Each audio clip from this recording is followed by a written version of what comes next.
it's Jack from Cultaholic.com. That's right, Tom has already put up a lovely news video on this very channel today, but there is yet more wrestling news to talk about. So join me as we take a look at all of the biggest stories that Tom didn't do from today's wrestling news. Let's waste no further time and take a look at those lovely headlines. First of all, WWE have cancelled a Smackdown taping. Next up, an AEW wrestler has unfortunately been sidelined for 6 months. And finally, we discover which Smackdown superstar nearly faced The Undertaker at Crown Jewel before, of course, Big Bill Goldberg got involved. So first of all, yes, WWE have delayed that Smackdown taping.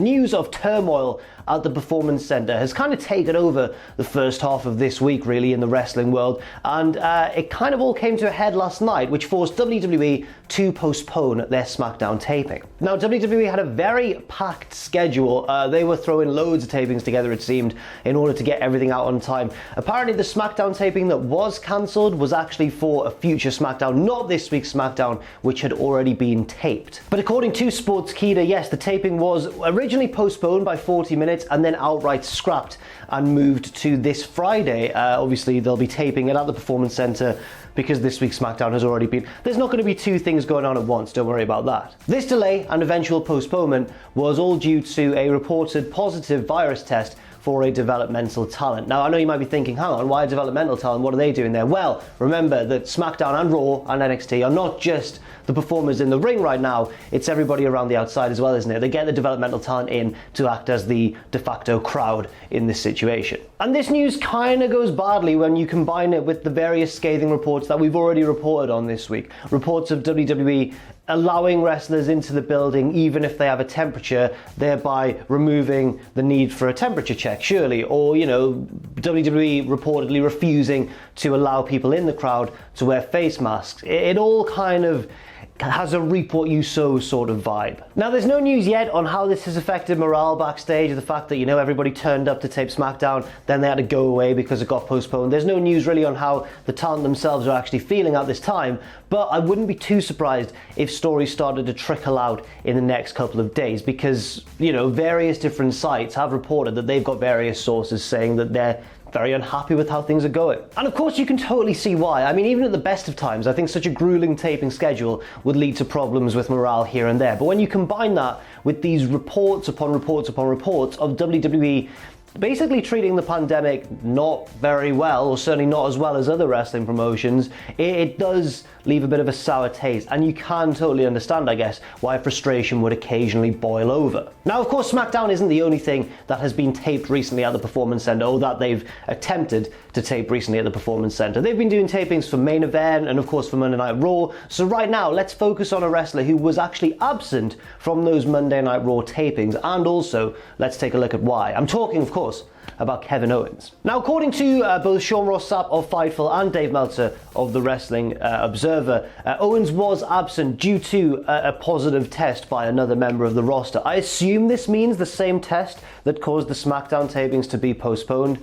Otherwise, surely this would have made bigger headlines. I'm guessing they're talking about the same test. And I know that the positive test was from a developmental talent who was reportedly at the SmackDown tapings, and Kevin Owens is part of the Raw tapings, but it's the same building, people are in and out. And I think also they do use the same guys, or at least some of the same guys and girls in the crowd for those different brands, I'm pretty sure anyway. Owens, of course, has only been back for about a month. He took a little bit of time off after his WrestleMania match against Seth Rollins, which he of course won, for two reasons really. One, to heal from an injury that he reportedly sustained during that match, and secondly because he wanted to spend more time with his wife and kids, which is, I mean, you can't really argue with that. Now, according to Fightful's report, WWE apparently has no issues with Owens stepping away from the Performance Center for now and not wanting to be in the vicinity of this positive test. However, I don't know how well this matches up with WWE's, or with stories of WWE treating certain people unfairly, I guess. Because on one hand, yes, this is very good news that they're not taking any issues with Kevin Owens not wanting to put himself and his family at a potential risk. On the other hand, is this only because Kevin Owens is a fairly prominent wrestler, and if this was somebody lower down on the pecking order than Kevin Owens, then it wouldn't be such a non-issue? I don't know. That might just be speculation on my part. It's not yet known when Kevin Owens will return to the Performance Center to partake in more tapings of Raw. However, There are 2 episodes set to be taped this coming Monday, so it's quite a busy, quite a packed schedule still for WWE, especially on that Raw brand. Next up, a wrestler you may have seen on AEW has unfortunately been sidelined due to, in his own words, a freak injury for about 6 months. The man in question is John Skyler, who suffered the injury, the very nasty injury, during a match that went to air on this week's AEW Dark. Skyler himself took to social media to announce that he'd suffered tears to his ACL, MCL and PCL during the match, and described the injury in his own words as an unavoidable freak accident. Major sympathies to John Skyler there. It seems very nasty indeed. Now, Skyler has announced that he expects to be out with an injury for about 6 months, which, given how severe it sounds, I'd suggest isn't as long as I thought it would be, but I'm no expert in this, of course, and any time away from wrestling when you're so used to it has got to be really painful.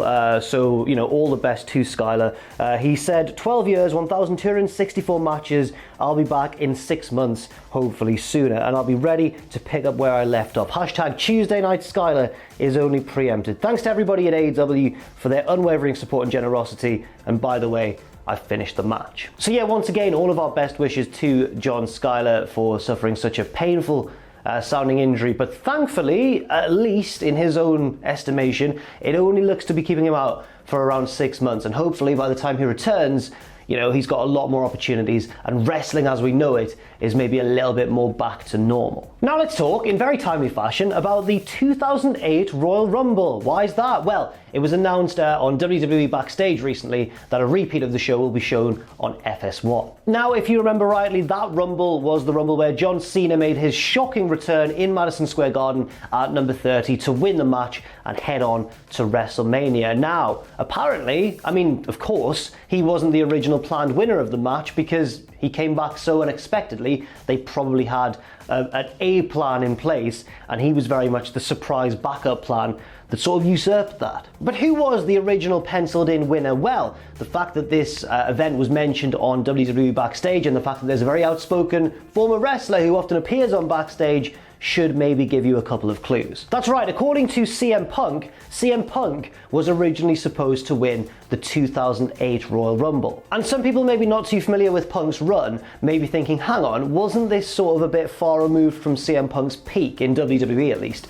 Because the Summer of Punk happened in 2011, this was in 2008, he hadn't yet found his momentum yet, but I would say actually that CM Punk was on the end of a big push around this sort of time, not as big as it would eventually become, largely by his own design. However, around this time, of course, he was winning Money in the Bank ladder matches, he was rapidly progressing up the card, and just a year later would main event SummerSlam opposite Jeff Hardy. And so it would have made quite a bit of sense for Punk to win that Rumble match, but then, of course, John Cena came back, made his amazing, weird Wolverine healing powers return, and in Punk's own words, I was supposed to win that match, then John came back from a torn pec after 3 months.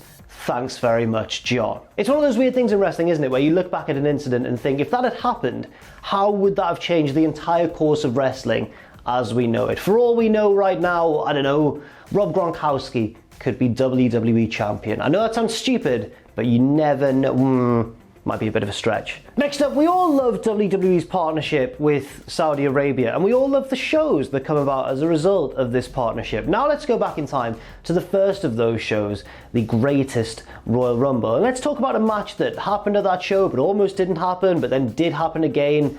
Rusev versus The Undertaker in that weird casket match. Now, around the time, what happened was Undertaker was meant to face Rusev, then Rusev got pulled from the match, then Chris Jericho got put in the match, and then suddenly Jericho was pulled from the match, and Rusev was put back in, and I believe Jericho actually appeared in the greatest Royal Rumble, the Rumble match itself. This was a really weird and confusing sequence of events, and clearly something was going on behind the scenes that we as fans did not know about. Now, Rusev has recently spoken and perhaps shed some light on the situation. Because I remember around the time when the match was announced, Rusev tweeted, "Bury me softly, brother," in response to The Undertaker being his opponent. Now, a lot of people thought this may have angered someone in WWE, maybe even Undertaker himself, and resulted in Rusev being pulled from a very high-profile match, albeit one that was taking place on one of these very strange Saudi Arabia shows. But according to Rusev himself, that was not the case. This tweet did not have anything to do with his removal from the match. Rusev says they, meaning us, I suppose, said they took me out because I commented on Twitter. I just said that because it was a casket match and I thought in order to win, you need to be buried. That's why I said bury me softly, and everyone took it somewhere where he didn't mean it, essentially. But according to Rusev, the real reason that he was removed from that match initially was because Vince McMahon saw that he was starting to garner babyface reactions, big ones around this time, and maybe not even starting to. They'd probably been building up for quite a while, and apparently Vince did not want him losing if he was going to become a good guy in the near future. This is where Rusev's story starts to get a little bit hazy, however, or maybe a little bit far-fetched. I don't want to cast any sort of, look, right, let's take a look at what he says. So Rusev says that Jericho was then put into the match, but the Crown Prince himself intervened and said, no, I want Rusev in this match. Rusev says that he went to dinner with the Crown Prince, he was massively over in Saudi Arabia, and was put back into the match, which he then promptly lost. So believe that if you will. I'd like to suggest that Rusev is joking, and if we take it seriously, then we're just fools, but you never know. Stranger things have happened, certainly in the past, few weeks? No, certainly in the past few years, but definitely in 2020 alone. And finally, I mentioned it in the headlines at the start of this video, who was Undertaker meant to face before Goldberg got involved at Crown Jewel? Well, if you've been keeping up with this whole Last Ride documentary, you'll have been reminded of Undertaker attacking Elias on an episode of Monday Night Raw. This seemed to be kind of a one and done sort of angle, you know, Elias has been used in this role before, cutting a heel promo only for a beloved, or maybe even an old veteran babyface to come in and batter him and get a big nice nostalgia pop from the crowd in doing so. But according to Elias himself, apparently this angle was supposed to go on to much bigger things, namely that match at Crown Jewel. He posted on Instagram, Elias versus Undertaker was set to happen in Saudi Arabia shortly after this segment. Everything about this night was electric.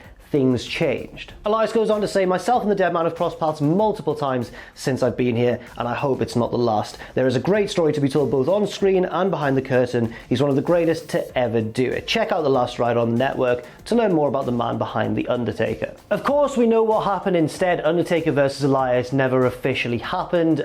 Goldberg was brought in, and then we got Undertaker versus Goldberg, a match which wasn't good. I mean, let's just be honest and say it. I mean, WWE seem to be admitting it themselves on this documentary. A match that wasn't good, and a match that really did shake, I think, the faith of both men in their own abilities as professional wrestlers. Since then, they've both had kind of redemption matches since. Goldberg destroyed Dolph Ziggler several times at SummerSlam, and also appeared at this year's WrestleMania, losing to Braun Strowman. He also beat The Fiend, which everyone hated.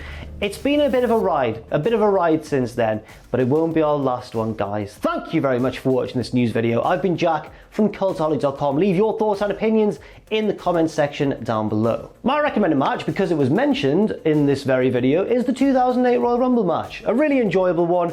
It's less impactful now that we all know who number 30 is, but it's still a wonderful moment to watch back. Thank you once again for watching. Stay safe out there, stay very positive, and I'll see you very soon.